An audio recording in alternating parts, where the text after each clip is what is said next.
nasta'inu ala umuri dunya waddin wa ala alihi wa sahbihi ajma'in, amma ba'du.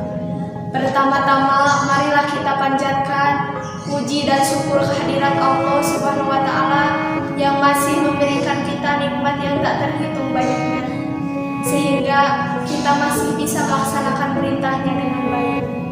Sholawat beserta salam semoga selalu tercurah limpahkan kepada junjungan kita, yakni Nabi Muhammad SAW. Tidak lupa kepada keluarganya, kepada para sahabatnya, dan semoga sampai kepada kita semua selaku umatnya. Amin. Hadirin yang dirahmati Allah, pada kesempatan ini saya akan menyampaikan kultum tentang ikhlas. Mungkin semua orang telah tahu apa yang namanya ikhlas. Sering orang yang mengartikan ikhlas dengan melakukan sesuatu tanpa mengharap imbalan apa-apa. Dalam agama kita, ikhlas adalah melakukan sesuatu karena Allah Subhanahu wa taala. Ikhlas juga terdapat dalam praktek-praktek kehidupan sehari-hari. Contohnya, ikhlas dalam beramal, ikhlas dalam bekerja, ikhlas dalam beribadah, dan ikhlas dalam mengajar dan lain-lain. Nah, contohnya, apabila kita masukkan dalam konteks ibadah, maka ikhlas berarti melakukan ibadah karena Allah Subhanahu wa taala, bukan yang lain, bukan karena ingin dipuji, bukan karena ingin terlihat soleh, tapi benar-benar semata-mata hanya karena Allah. Allah berfirman dalam surat Al-Bayyinah ayat 5. A'udzu billahi minasyaitonir rajim. Bismillahirrahmanirrahim. Wa ma umiru illa liya'budullaha mukhlishina lahud-din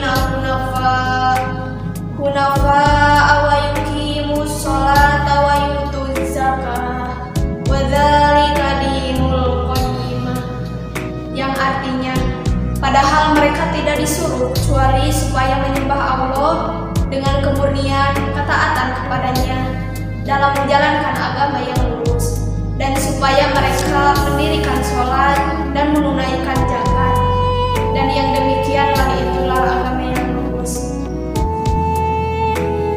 Ayat tersebut menerangkan pada kita tentang berlaku ikhlas dalam beragama. Agama apabila tidak dilandasi dengan ikhlas dan kejujuran akan runyam dan seolah tak berbekas. Ikhlas dalam beragama menjadi sangat penting untuk pupuk dalam diri, karena dengan ikhlas semua urusan akan menjadi lebih terang dan mudah untuk dijalankan. Ikhlas juga menjadi sangat penting untuk dipraktikkan karena setiap amalan yang kita lakukan tidak sah di mata Allah apabila tidak karenanya. Dalam hadis yang diriwayatkan oleh Imam Muslim dalam kitab Sahih Muslim, diceritakan tentang suatu perkara yang akan terjadi nanti pada hari akhir di hadapan Allah Subhanahu wa taala. Nanti di hadapan Allah ada seorang hamba ditanya oleh Allah, "Apa yang telah kamu lakukan di dunia, wahai hambaku?" Ia menjawab, "Saya berjuang dan berperang demi Engkau ya Allah sehingga saya mati syahid." Allah berkata, "Dosa kamu, sebenarnya kamu berperang bukan karenaku, melainkan agar disebut orang yang berani. Kini kamu telah menyandang gelar tersebut." Kemudian Allah memerintahkan agar dia dicampakkan dan dilempar ke neraka. Hadis tersebut merupakan contoh orang yang beribadah dengan tidak ikhlas karena menghadap kepada selain Allah. Ini menjadi tamparan keras bagi kita yang masih sering beribadah atau melakukan sesuatu bukan karena Allah. Semoga kita termasuk orang-orang yang Allah lindungi dari hal-hal seperti itu. Amin ya Allah ya Rabbal Alamin. Hadirin yang dirahmati Allah, dalam beramal, ikhlas juga menjadi ukuran sebesar apa pahala yang kita dapat. Semakin ikhlas seseorang dalam beramal, semakin besar juga balasan yang akan diterima. Semakin murni karena Allah dia melakukan sesuatu, maka semakin bernilai amalan itu di sisi Allah Subhanahu wa taala. dari berlakunya ikhlas, marilah kita mulai memupuk dan melatih diri untuk ikhlas dalam melakukan segala hal.